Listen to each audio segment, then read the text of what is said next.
Okay, so today the students are going to be doing the Spaghetti Tower Challenge, which is super fun because they get to work in teams to design and then build the strongest and tallest tower that they can. And the students get really excited about this. But before they jump into the competition, we want them to think a little bit about engineering. Yes, engineering for elementary school, we do. We want to teach them basic concepts like being aware of your materials and their strengths and weaknesses, strong shapes versus weak shapes, and then also how you go about making your joints. And if you really want to, you could push them a little bit further and talk about compression or tension, but that's a little high level, so that might be for the older kids. But the first thing you should do is kind of do an opening intro activity where they just look and play with the materials and talk about them. So the materials you're going to get for this activity are spaghetti, dried spaghetti, and mini marshmallows. And you can ask them just to hold up the pieces and say, what do you notice about the materials? Are they strong or are they weak? Or what are some qualities that they have? And they could say, well, they're kind of weak because you could just break them really easily, right? So if you're going to build a structure with this, that might become a problem. You have to figure out how to make a weak material stronger.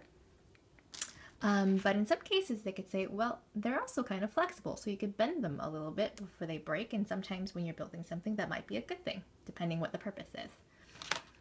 And those are the spaghetti pieces there, and then we have the marshmallows, and you could say, well, what do you notice about these? They're going to be your connectors or your joint pieces, and how are they going to work? Well, one, if they're strong or weak, they're probably going to say they're weak because they're really easily smushable and soft, which you usually don't want in building.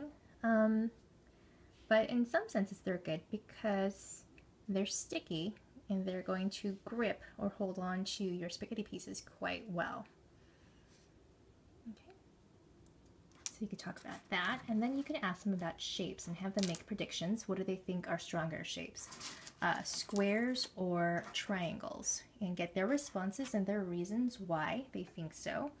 And then we want them to actually test out their predictions. So just have them break the spaghetti pieces in half, okay, and make sure all their pieces are the same, because if they want a stable structure, they do have to make sure that their lengths are the same. And have them build a simple pyramid. So we have the four-sided pyramid here, and then a simple cube. So we have the six-sided cube right here. And just in their groups, have them build two models, and then have them observe what they notice about them. And you should definitely ask them guiding questions to facilitate the thinking process here. Just say, what do you think is the stronger shape, the square or the triangle, and how do you know? And just by looking and playing around with their pieces, they will hopefully say the triangle is the stronger shape. Because if you pick this shape up, it's pretty strong. If you touch it on the sides, it's pretty strong. It doesn't really wobble. If you press down on it, and you can't see it through the camera, but I'm pressing down fairly hard, it's giving just a little bit, but it feels really, really strong. Okay, so the triangle is a fairly strong shape. As opposed to the cube, so we're using the same materials, and the lengths of the spaghetti are exactly the same as with the pyramid, but just letting it go, you can kind of see that it's already leaning to the side, and I'm not even touching it. And so I'm going to try to hold it straight. If I touch it at all, it definitely leans, and if you're talking about having a strong, stable structure, you don't want it to lean side to side. And if you're putting a little bit of pressure on the top, it almost flattens.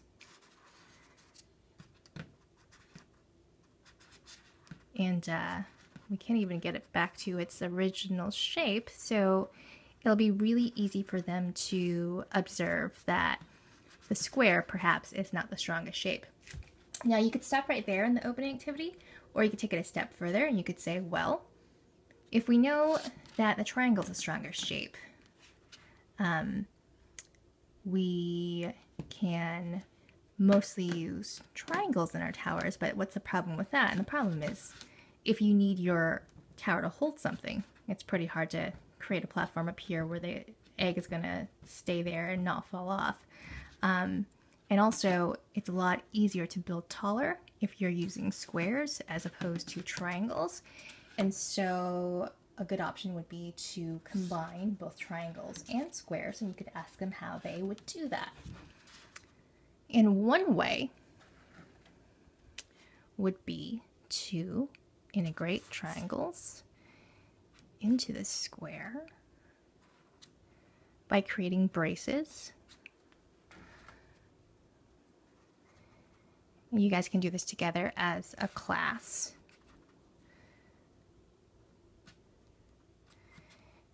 And you would get an immediate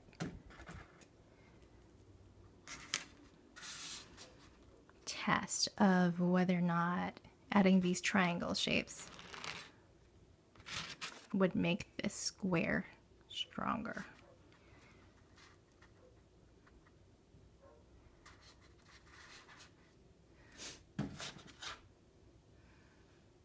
And it's still leaning, so at this point that might say, no, it doesn't really help that much.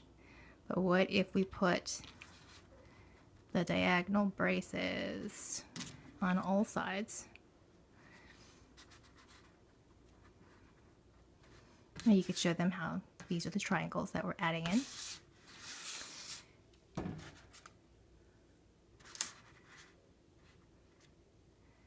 And the one last bit.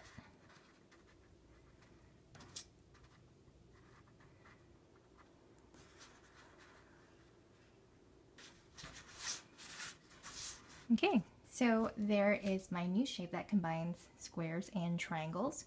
And it's still the same cube original frame that we had before that was super wobbly. And now we could see it's a lot stronger when you push down from the top.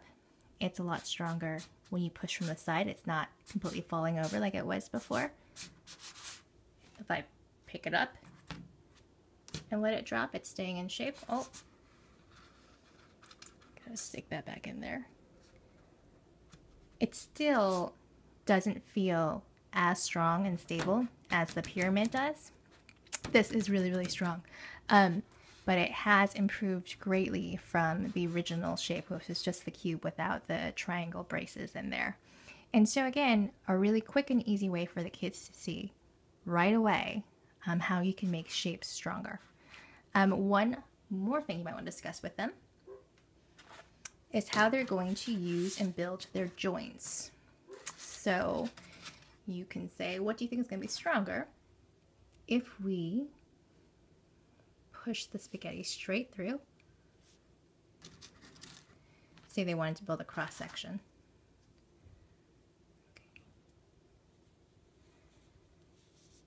So having the marshmallow joints grip the spaghetti that way versus creating that same shape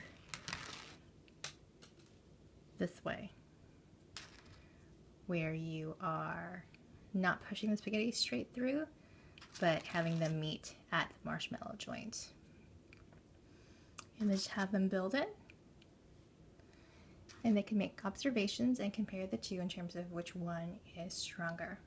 But again, going through all these steps as a separate activity pretty much before they actually build their towers as a team, so that they're actually thinking about the design process and deliberately making decisions before they build their tower, understanding why their tower is working or not working. But of course, again, after the competition, you will be debriefing in terms of which towers were more successful and why. But yeah, it's an opening activity, but I think in some ways it's just as fun as the tower building activity.